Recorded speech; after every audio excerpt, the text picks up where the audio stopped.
This is Brad White, and you're listening to The Gallo Show on Super Talk, Mississippi. Well, if you got to go to Kansas City, you got to travel on roads or rail or transportation one way or the other. Good intro for our guest, who is Brad White, Executive Director, Mississippi Department of Transportation, live from the Trustmark Studios. Don't stop living to do your banking.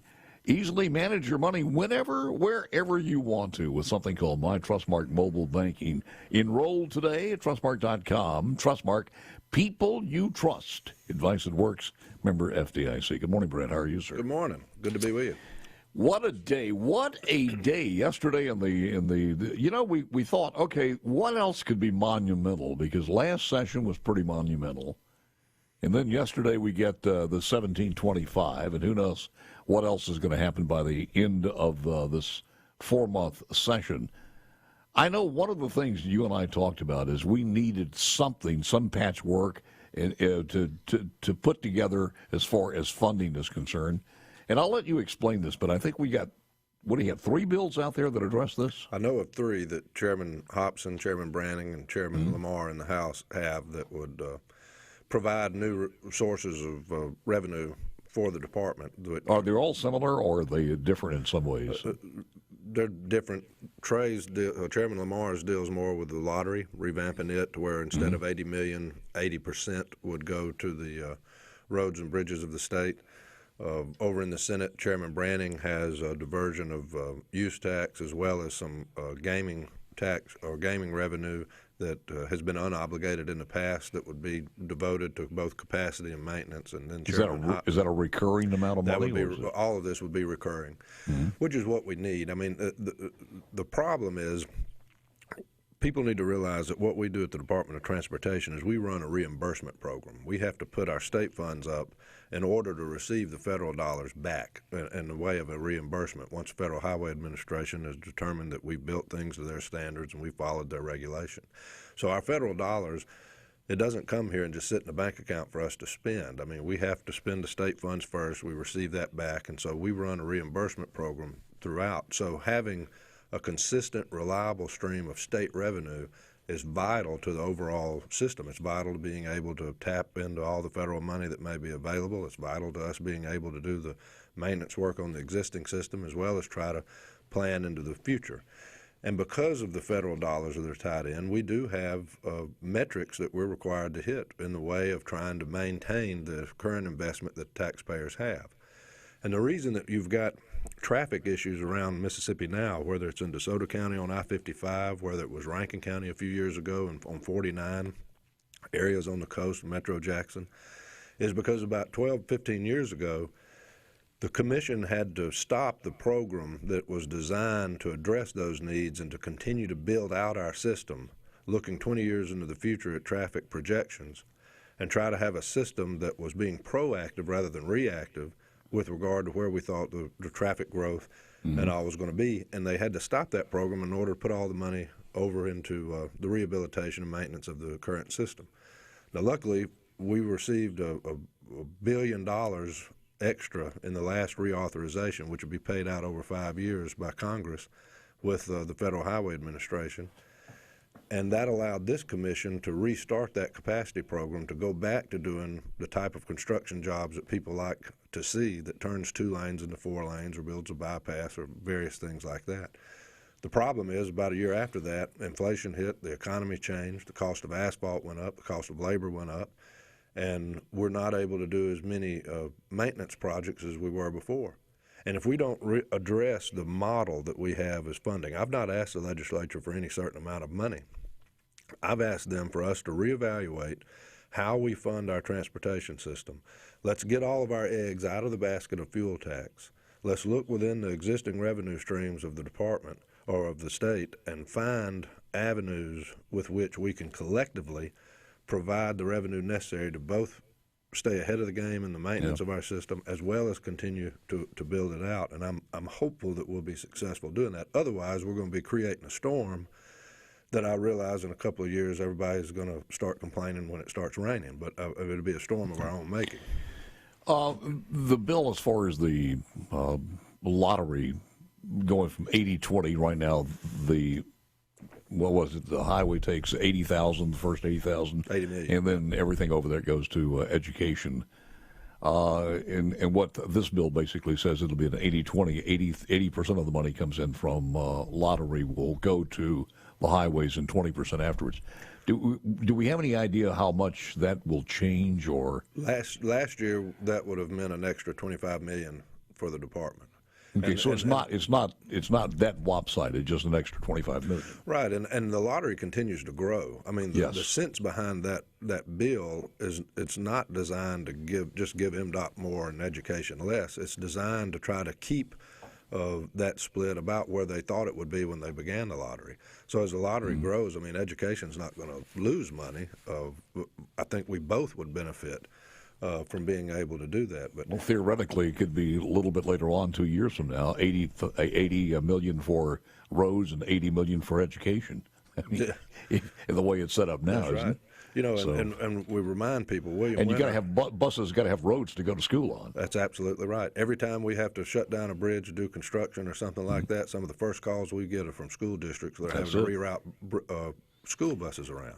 Well, it was a good political move also to throw education in there when we initially had to get over the hoop and do this, and we understand that. But now, because of the success of that thing, that's one of the avenues that we need to take a look at. When you talk about gas taxes, there's no changes in the gas taxes in these bills, though, is it? No, it doesn't address that, which I think is smart. I mean, I think that it should be our first goal to try to fund the core functions of government without raising taxes, and try to do that within the – and I know that the legislature has a set finite amount of resources to give out, and they've got a lot of 800-pound gorillas in the room that are needing those resources. But I think that when you sit down and start prioritizing, what are the services that government gives to the taxpayers that they expect? And our taxpayers expect to be able to drive from point A to point B on a good road if they're going to be paying the taxes that's supposed to go to providing that. So I think that this is something that most everybody would agree on. Every conversation I have, I'm probably one of the few agency heads that talk with every member of the legislature, because every member of the legislature has some project in their area that's important to them and important to their constituents. Well, and also something that we don't hear a lot of, the quickness to market and readiness to market, and that when companies come in, they want to see what your infrastructure looks like. That's one of the key things. Absolutely, and that's, you know, I was very pleased with the governor's State of the State. He touched on that. He's done a great job in bringing in industry to the state since he's been in office as governor, and he's seen that firsthand. That when you go to the negotiating table, that's one of the first things they want to know: how am I going to get my goods in and out from the facility? How am I going to get my people in and out from the facility? Well, that's true for everything in market, from a farmer to a widgets maker. Trent Lott used to say when he was in the U.S. Senate and served on transportation, you know, if they can't get here, they're not coming. And so you have to build out a system that does that. Sounds like he was having lunch with Yogi Berra. Is the rail system under the domain of the Department of Transportation? We do have some. We have a rails division that deals with inspections of the rail lines. We deal a lot with from a safety standpoint. Ports? The ports the same way, airports. The legislature created last year a new multimodal fund that they put $30 million in, that we're working with these various modes outside of highways to try to leverage federal money that's available to make improvements on our short line railroads and airports and waterports and waterways. So it's a good fund, and we forget that we are the Department of Transportation, not the old highway department. Well, all my years up in the Mississippi Delta, growing up there too, we always envied the Jackson area because it seemed like all the attention was there. And then I realized the attention was there because that's where the growth area was, and that's where it was needed. And now you go back and you take a look at it, and it's so many different areas. You talk about the Gluckstadt area. I mean, the traffic here is just unbelievable. You talk about places up in DeSoto County, some places in a lot of the Jackson metro area. Well, I-20 it's over just in the Warren growth County. area. Yes. Sure. I mean, we have to be able to continue to modify in a positive way our transportation system to keep up with traffic projections. As I said, the Federal Highway Administration would prefer that we look at projections 20 years into the future and try to stay ahead of all of that. But because of a funding issue, like I said years ago, the commission had to stop that program in order to just try to make ends meet on the maintenance of the system. And if we have to do that again, I don't know that we'll ever overcome the falling behind in the advancement of our system.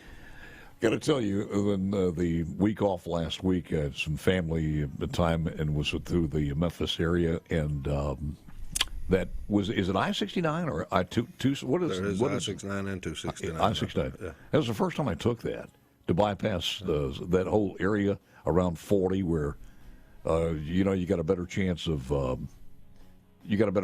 getting into a wreck there than I think anywhere in the Mid-South. It's just a horrendous stretch of road. And, man, that was a nice way to get out of there. That was the first time I was on it. As I said, taxpayers expect to receive that service from the government. And we hope to continue to be able to build it. We got more coming up with Brad White, Executive Director, Mississippi Department of Transportation. That is next.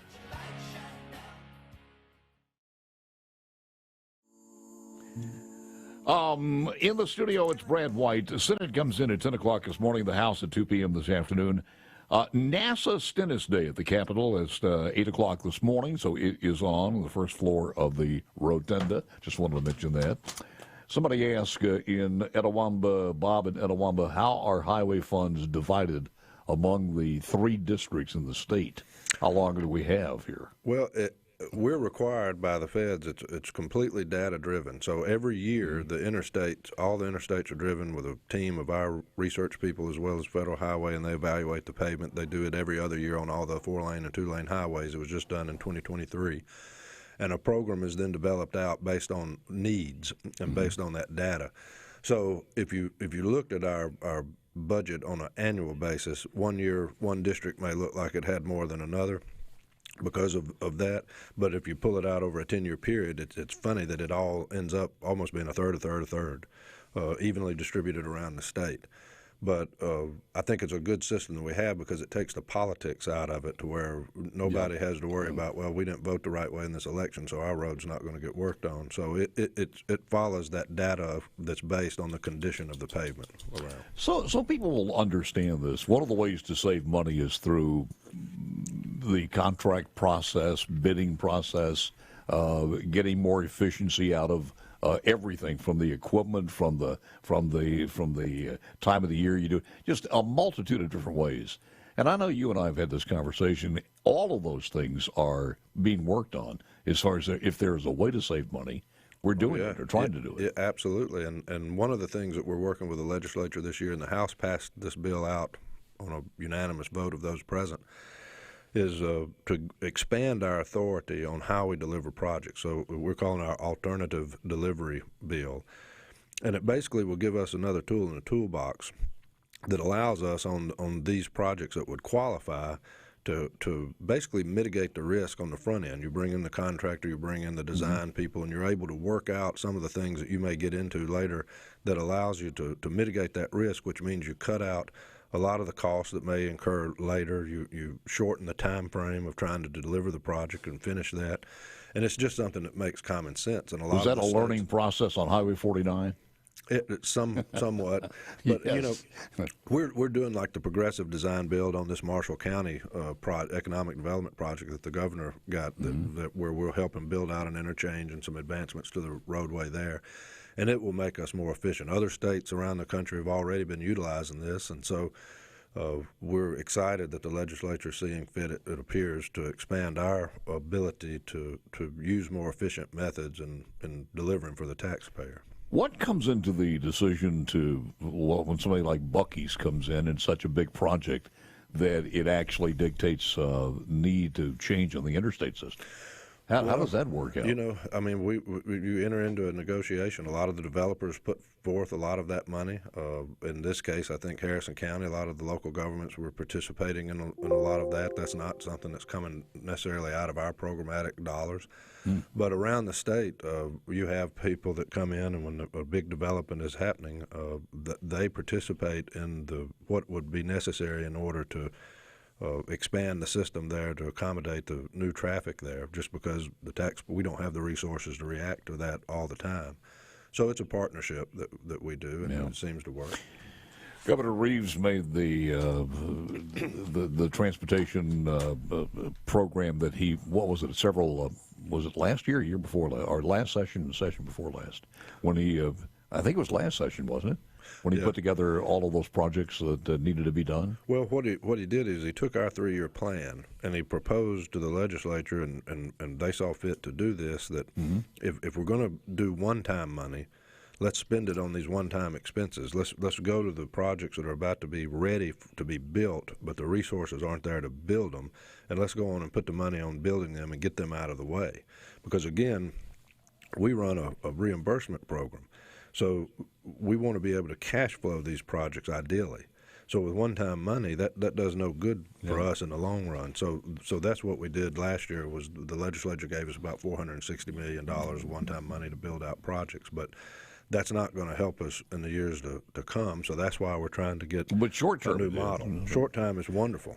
I know when I saw that, I thought that's the difference between a conservative ideology and liberalism, because this one, in true terms, it's let's find out which ones were shovel ready and do them with the money we have.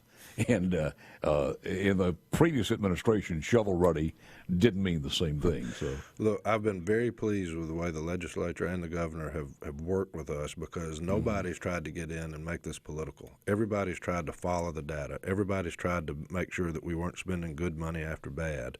And that's made it a lot easier, and it makes it to where we can defend what we're doing on behalf of the taxpayer. I read something that's been quite a while ago, but some of the roads in the state of Mississippi, certainly coming in and out, I know when we traveled a little bit last week, the roads in our state are in pretty good conditions in a lot of places. There's a need there in certain segments, but when compared to some of the stuff in other states, and I was reading an article in Tennessee and Arkansas, and certainly in Louisiana, man, once you leave our state and hit their state, I'm not sure it's going to be that same way all across, but it just seems like we're one of the better states of keeping it up and maintaining it, but it'll fall fast if we don't keep doing that. Yeah, and it requires reoccurring revenue. It's something that it's something that you never finish. You know, I mean, the taxpayers have an asset of highways and bridges in this state that are valued at $66 billion. That's almost 32,000 miles